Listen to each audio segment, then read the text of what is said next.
La historia en minutos. Mosaico del tiempo, de catedrales a coronas, un viaje por la historia desde Notre Dame hasta Santo Tomás de Aquino, segunda parte.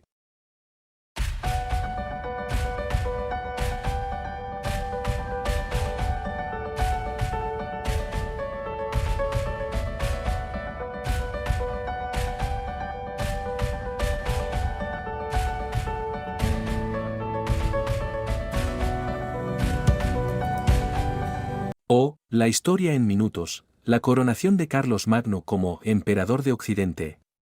La coronación de Carlos Magno como emperador de Occidente en el año 800 fue un acontecimiento histórico que marcó el inicio de una nueva era en la historia europea. Carlos Magno, también conocido como Carlomagno, fue el rey de los francos desde el año 768 y se había convertido en el gobernante más poderoso de Europa en su época.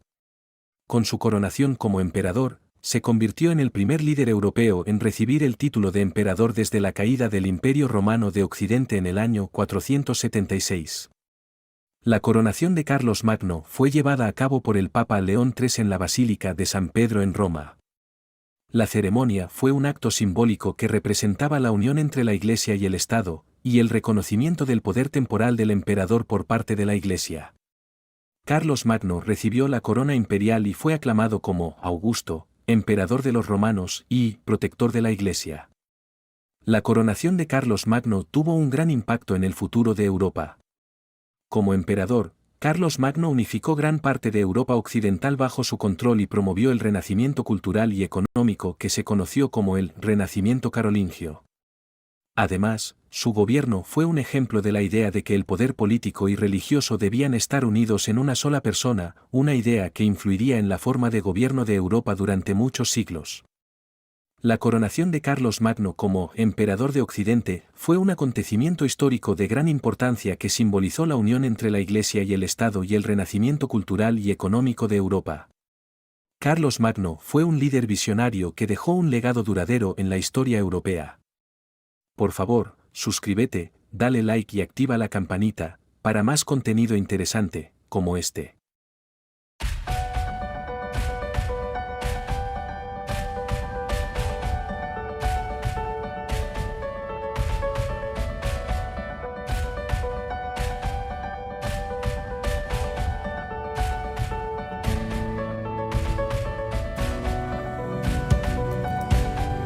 O.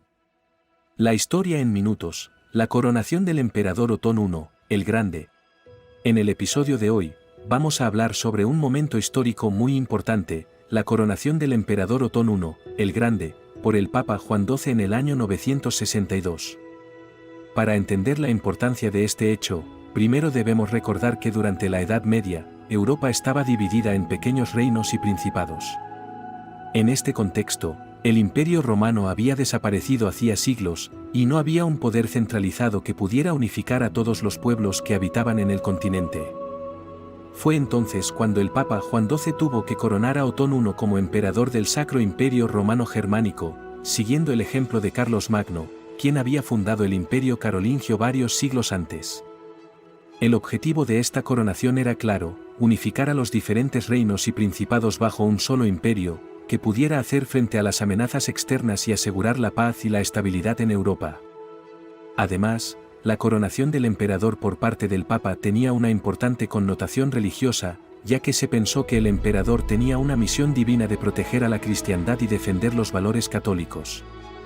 Así, con la coronación de Otón, se inició una nueva etapa en la historia de Europa, en la que el Sacro Imperio Romano Germánico se convirtió en una de las potencias más importantes del continente. Durante los siglos siguientes, el imperio se expandió y consolidó su poder, llegando a abarcar gran parte de Europa central. La coronación del emperador Otón I por el Papa Juan XII fue un momento clave en la historia de Europa, que tuvo importantes consecuencias políticas y religiosas. Hoy en día, podemos seguir viendo su legado en la cultura y la historia de muchos países europeos. No olvides suscribirte a mi canal para estar al tanto de más episodios sobre la historia de nuestro mundo.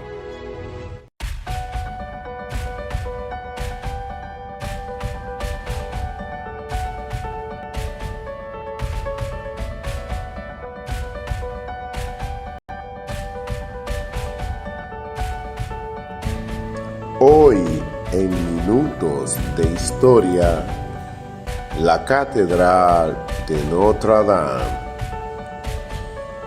En 1163 se empezó la construcción de una de las catedrales francesas más antiguas de estilo gótico, la de Notre Dame de París. La primera piedra fue colocada por Maurice de Sully, obispo de París. La misma, situada en la Plaza Parvis, en la pequeña isla de la Cité, en París, Francia, rodeada por las aguas del río Sena, fue dedicada a María, Madre de Jesucristo. De ahí el nombre Notre Dame, Nuestra Señora. Bajo su techo han acontecido momentos importantes, como la beatificación de Juana de Arco en 1909 o la coronación del gran Napoleón Bonaparte en 1804. Su construcción se terminó en el 1345.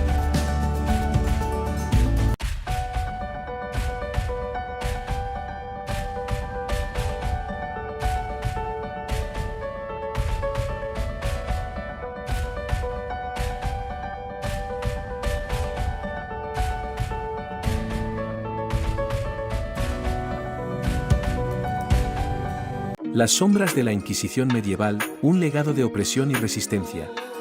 Había una vez, en el año 1184, un mundo sumido en la oscuridad y el miedo. La Iglesia Católica, en un intento de mantener su poder y control sobre las creencias de la gente, decidió establecer la Inquisición medieval. Esta terrible institución fue creada mediante la bula del Papa Lucio III. Bajo el pretexto de combatir la herejía y preservar la pureza de la fe católica, la Inquisición se convirtió en una maquinaria de opresión y crueldad. Su principal objetivo era identificar, juzgar y eliminar a aquellos que se desviaban de las enseñanzas oficiales de la Iglesia. La noticia de la creación de la Inquisición se propagó rápidamente por toda Europa, y el temor se apoderó de la población. Nadie estaba a salvo. La sospecha y la paranoia se apoderaron de las mentes de las personas, incluso entre familiares y amigos.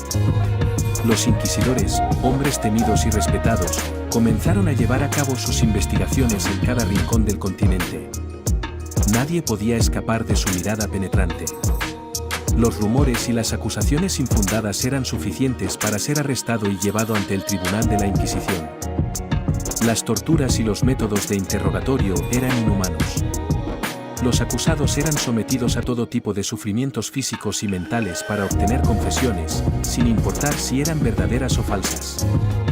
La Inquisición no buscaba la justicia, sino la sumisión absoluta a la Iglesia. Aquellos que se negaban a renunciar a sus creencias eran condenados a muerte. Las hogueras se encendían en las plazas públicas, y las llamas devoraban a hombres y mujeres acusados de herejía. La Inquisición no conocía la piedad ni la compasión. Sin embargo, a medida que pasaba el tiempo, algunas voces valientes comenzaron a alzarse en contra de la opresión de la Inquisición. Filósofos, científicos y personas de pensamiento libre desafiaron las enseñanzas dogmáticas y lucharon por la libertad de expresión y el derecho a creer en lo que consideraran correcto.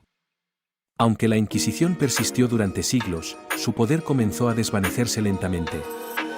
La Ilustración y el advenimiento de nuevas ideas abrieron las puertas a un mundo más tolerante y diverso. La razón y el conocimiento se convirtieron en los pilares de una sociedad en constante cambio. Hoy, mirando hacia atrás, recordamos la Inquisición medieval como un oscuro capítulo de la historia de la humanidad.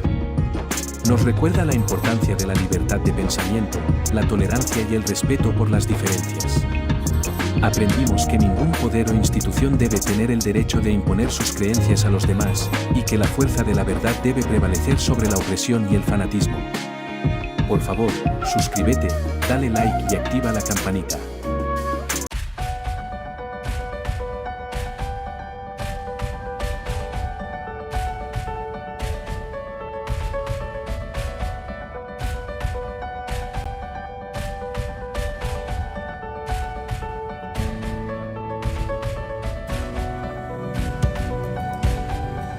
En el siglo XII, en medio de una Europa convulsionada por los conflictos y el fervor religioso, surgió una orden militar y hospitalaria conocida como la Orden Teutónica. Su fundación se remonta al año 1190, durante la Tercera Cruzada, cuando un grupo de caballeros alemanes decidió unir sus fuerzas para brindar asistencia médica y protección a los peregrinos que viajaban a Tierra Santa.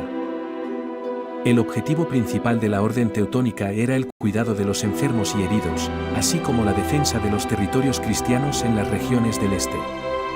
Inspirados por su fe y guiados por los principios de la caballería, estos valientes caballeros se dedicaron a una misión noble y peligrosa. La orden fue oficialmente reconocida en el año 1198 por el Papa Celestino III, quien les otorgó el estatus de orden religiosa y militar. Los miembros de la orden se comprometieron a vivir según los votos de castidad, pobreza y obediencia, al igual que otras órdenes religiosas de la época. La vestimenta característica de los teutones consistía en un hábito blanco con una cruz negra, que se convirtió en su símbolo distintivo.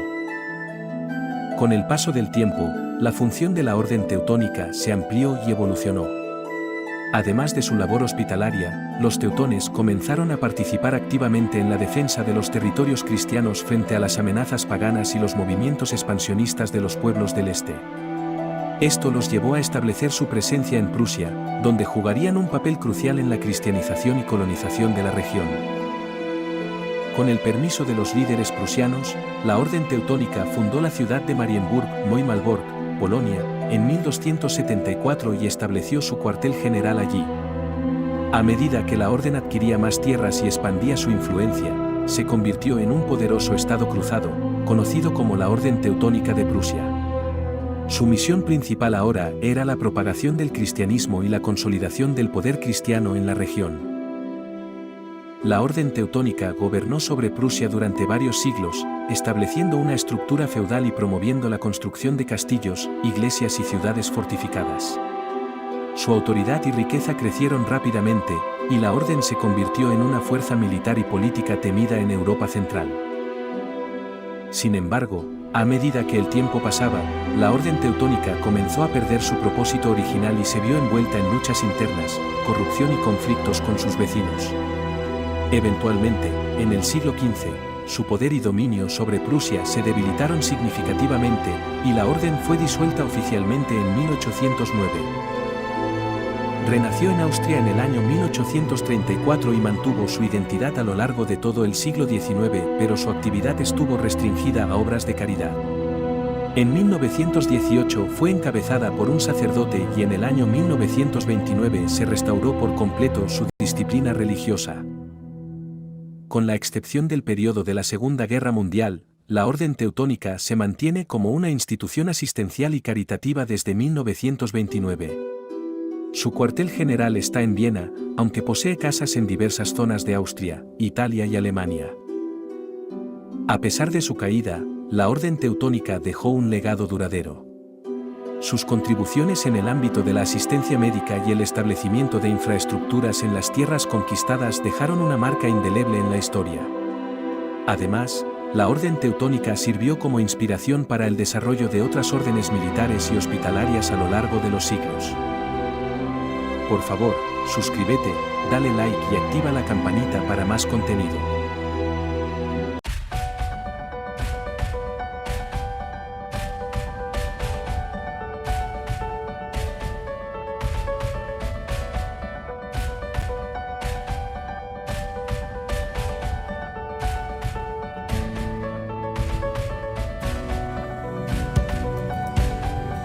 Una curiosidad fascinante sobre la fundación de la Orden Teutónica es que su creación fue en realidad un resultado accidental.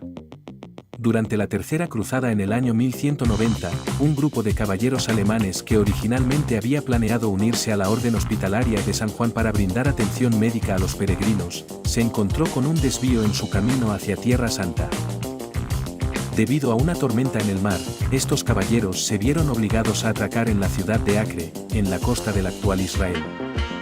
Mientras esperaban a que el clima mejorara, decidieron establecer un hospital temporal para brindar atención a los heridos y enfermos de los ejércitos cristianos que luchaban contra los musulmanes en la región.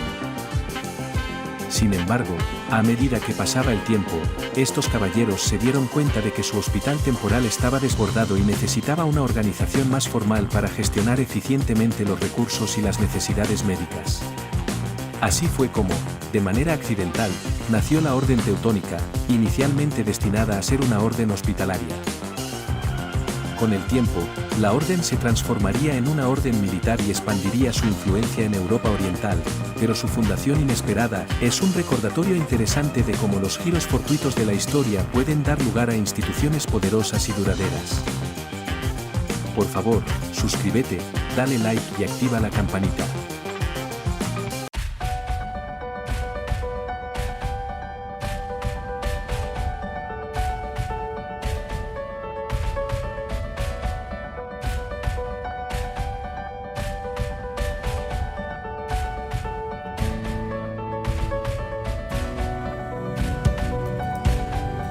O, la historia en minutos, las guerras civiles entre güelfos y gibelinos en Italia.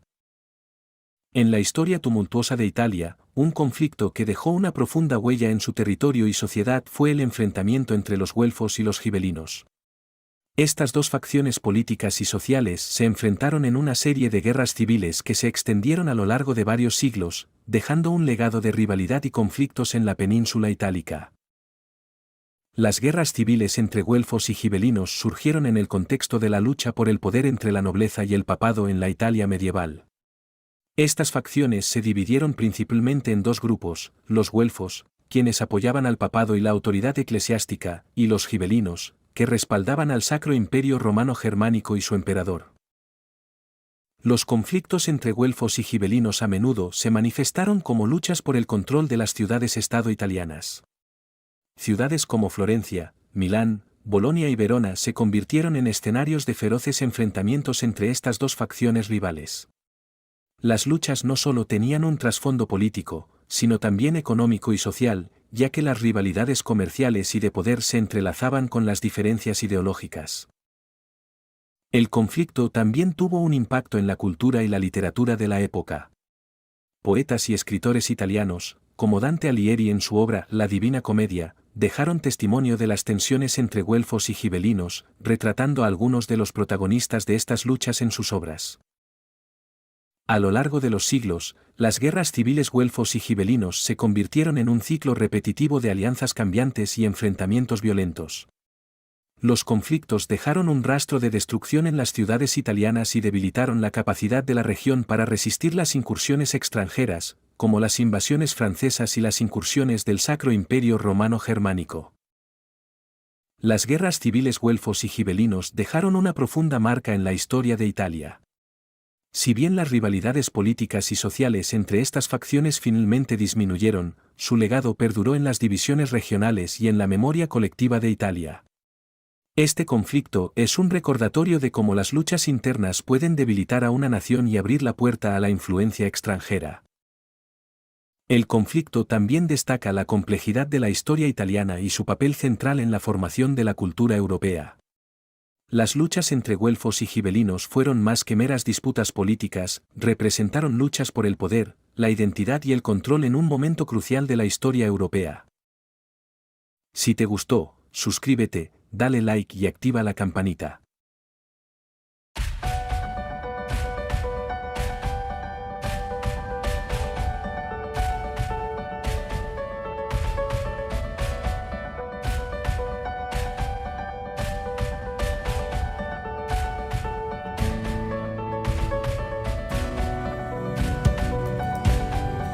Curiosidades de la historia, la leyenda del representante sin espada, la curiosa historia de Peter de Montfort durante la creación de la Cámara de los Comunes de Inglaterra. Durante la creación de la Cámara de los Comunes de Inglaterra, se dice que hubo un incidente curioso que involucró a uno de los representantes de la villa. Según la leyenda, un hombre llamado Peter de Montfort fue elegido para representar a la villa de Leicester en el Parlamento, pero cuando llegó allí, se dio cuenta de que había olvidado su espada. En la época medieval, llevar una espada era un signo de estatus y poder, por lo que Pedro de Montfort se sintió avergonzado al no tener una. Sin embargo, en lugar de abandonar la sesión del Parlamento, decidió improvisar y utilizar un cuchillo de cocina como sustituto de la espada. A pesar de la falta de una espada adecuada, Peter de Montfort se apoyó bien en el Parlamento y se ganó el respeto de sus colegas. Su improvisación se convirtió en una anécdota popular de la época, y se dice que incluso recibió un apodo cariñoso, Peter Knife-Bearer, Pedro Portacuchillos. Aunque esta historia puede parecer trivial, ilustra la importancia que se le daba a la imagen y el estatus en la época medieval, así como la capacidad de la gente para adaptarse y superar los obstáculos.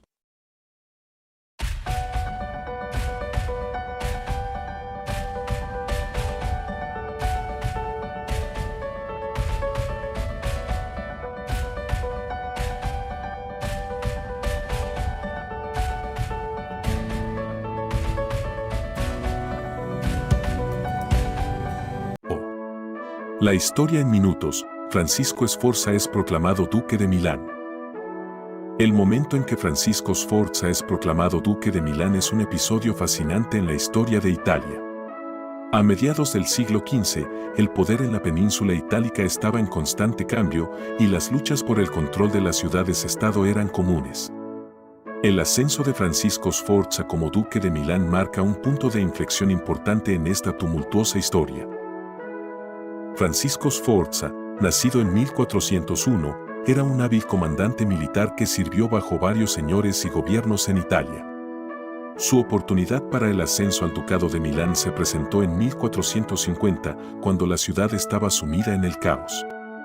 El anterior duque, Filippo Maria Visconti, había muerto sin un heredero claro, dejando un vacío de poder que amenazaba con desencadenar una guerra civil. La situación era aún más complicada por la intervención de poderosas familias rivales como los Medici de Florencia y los venecianos.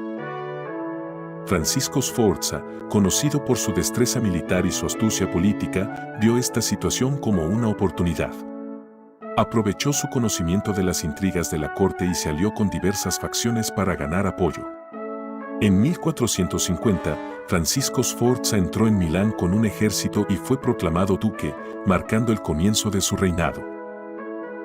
Su ascenso al poder no fue solo una victoria militar, sino también una muestra de su capacidad para forjar alianzas y ganar el apoyo del pueblo.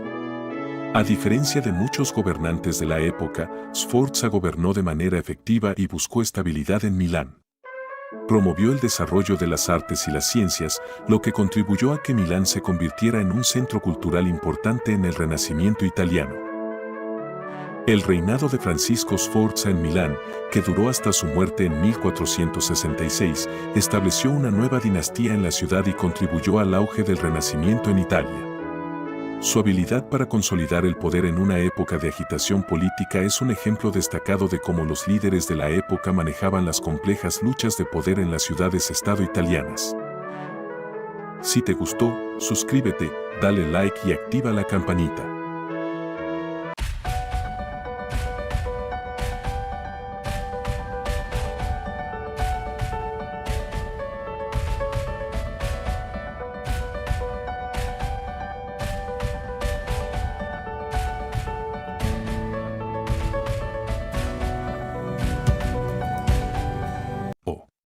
La historia en minutos, la brújula y la rosa náutica, la evolución de la navegación.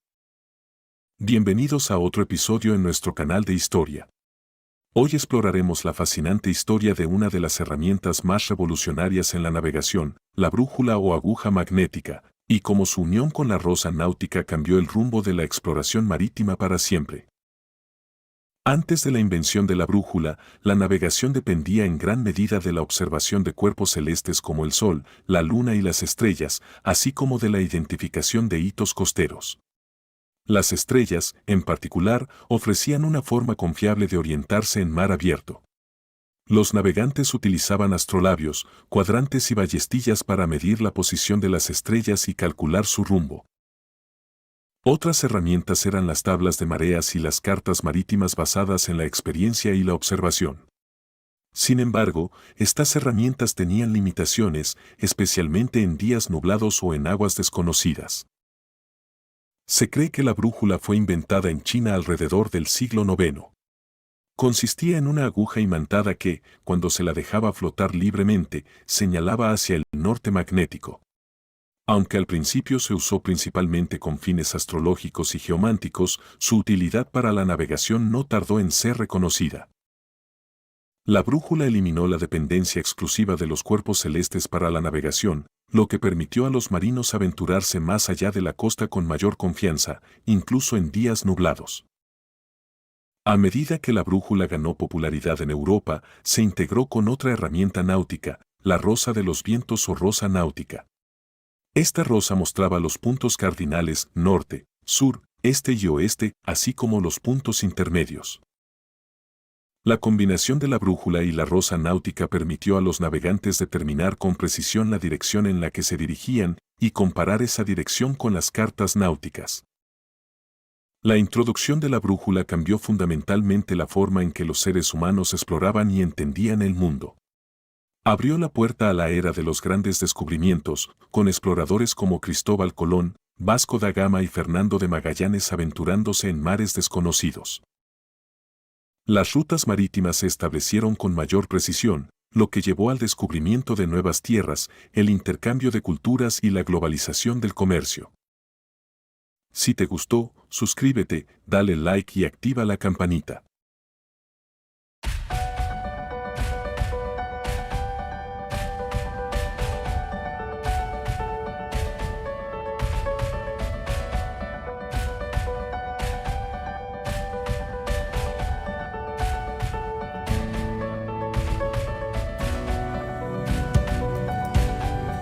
O, la historia en minutos, Santo Tomás de Aquino y la culminación de la Suma Teológica. La Edad Media, conocida como una época de oscurantismo por algunos y como una época de fervor religioso y filosófico por otros, vio nacer grandes pensadores que, en el intento de unificar la razón con la fe, dejaron un legado imborrable en la historia del pensamiento occidental.